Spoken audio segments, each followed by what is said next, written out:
Hello বন্ধুরা, কেমন আছেন? আশা করছি সকলে ভালো আছেন। আমাদের আজকে বাজার থেকে নিয়ে এসেছে বোয়াল মাছ। দেখুন কতটা, অনেকটা বোয়াল মাছ এনেছে। তো প্রায় মাছটা 1.5 কেজির মতো। আমি মাছটা আজকে বানাবো আলু দিয়ে টমেটো দিয়ে গরম মশলা দিয়ে বানাবো।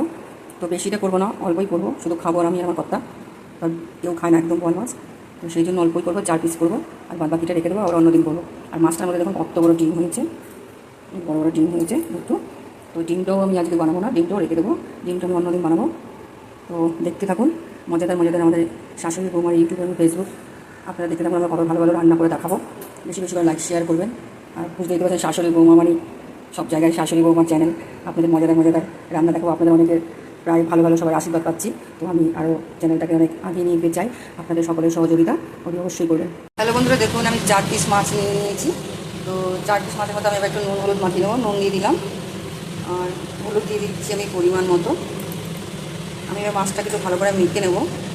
আমি এদিকে কড়াই বসিয়ে দিয়েছি। কড়াইতে আমি এবার তেলটা দিয়ে দেবো, সরষের তেলটা, মাছটা ভেজে রাখার জন্য।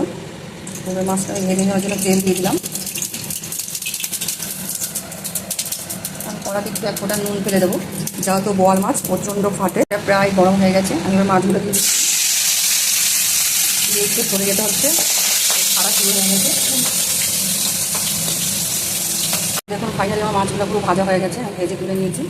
আমি আবার কড়ার মধ্যে তেল দিয়ে ওই কড়াতে আলুগুলো ভেজে নেবো। মাছের তেল অল্প একটু আছে, আমি আর একটু তেল দিচ্ছি। এবার আমি আলুটা পুরো ভেজে নেবো।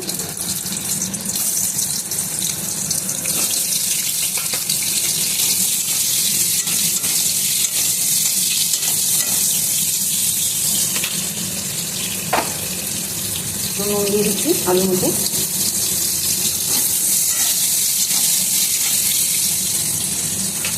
আলুটা পুরো ভাজা ভাজা হতে থাক। আলুগুলো ভাজা হয়ে গেছে, লাল লাল করে ভেজে তুলে নিয়েছি। তেল দিয়ে দিচ্ছি। এবার তেলটা ছিল আলু ভাজা, তো আমি আবার একটু তেল দিয়ে দিচ্ছি।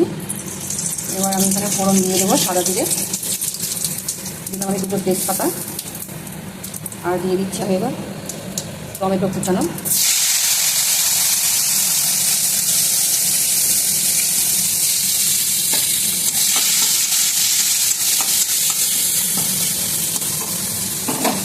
আমি এক এক করে মশলাগুলো দিয়ে দেবো।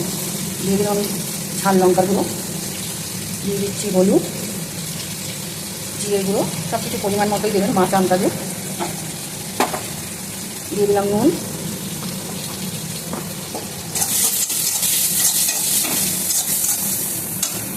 আমি এবার দিয়ে দিচ্ছি আদা রসুনের পেস্ট, আদা রসুন আর পেঁয়াজের পেস্ট।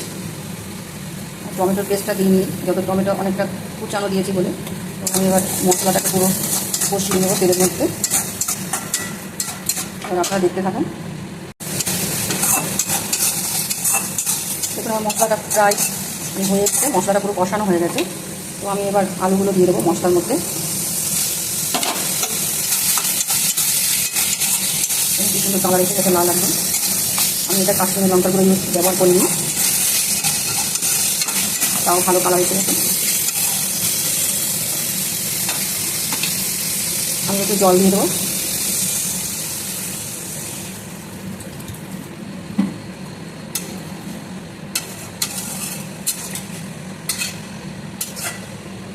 আলুটাকে সিদ্ধ হওয়ার জন্য একটু ঢাকা দিয়ে দেবো।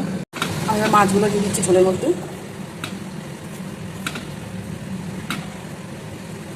আমি দিয়ে দিচ্ছি এবার ধনে পাতা ছড়িয়ে দিচ্ছি উপরে।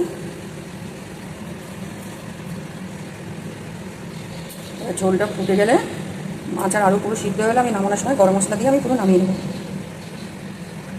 তো দেখুন মাখা মাখা আমার পুরো ঝোলটা হয়ে গেছে। আমি বেশি ঝোলটা রাখিনি, একটু মাখা মাখা রেখেছি। এবার আমি গরম মশলাটা দিয়ে দিচ্ছি, দিয়ে আমি নামিয়ে নেবো। পুরো আমার আলু টালু সব সিদ্ধ হয়ে গেছে, মাছও সিদ্ধ হয়ে গেছে, পুরো মাখা মাখা হয়ে গেছে। তো আমাদের রান্নাটা, বোয়াল মাছের রান্নাটা যদি ভালো লাগে অবশ্যই লাইক শেয়ার করবেন আর কমেন্টে জানাবেন কীরকম রান্নাটা হলো। আমাদের শাশুড়ি বৌমার চ্যানেলটাকে ফেসবুক ইউটিউবতে সাবস্ক্রাইব লাইক শেয়ার করবেন। তো আমি এবার নামিয়ে দেখাচ্ছি, পুরো নামানো ফুটে গেছে। তো দেখুন বন্ধুরা, আমার মাছটা নামিয়ে নিয়েছি পুরো ঝোলটা। তো বন্ধুরা কেমন লাগছে বলবেন অতি অবশ্যই। আর যদি ভালো লাগে খেতে চলে আসবেন। আজকের মতো টাটা, সবাই সুস্থ থাকবেন, ভালো থাকবেন।